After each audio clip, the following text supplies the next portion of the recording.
Just to quickly summarise the end of the workshop session for day one, let's just have a look at where you've placed your dots and where you consider the strengths and the weaknesses are of each particular programme.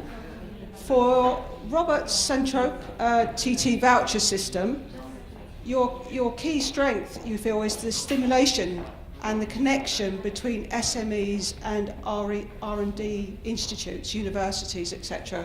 So obviously that's a really good working mechanism that's working there to do that, to introduce SMEs to the higher institutes.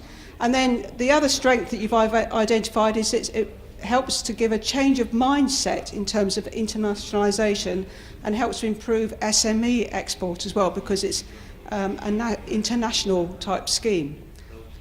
The barriers to the programme are that you say 20 people have said the limit of €5,000 is too small, not enough money.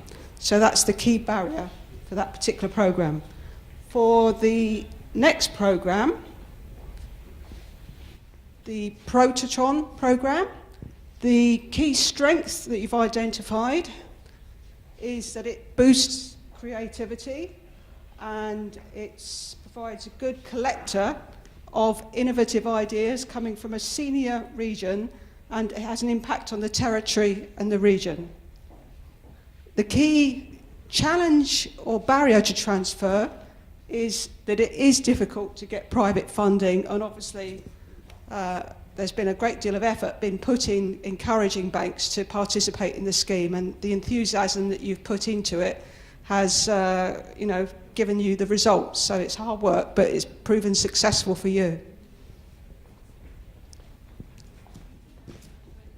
So running quickly over here, the Local Development Fund, the key strength that you've all identified, 10 people have said it has a very short decision-making process, which is always a plus for any programme.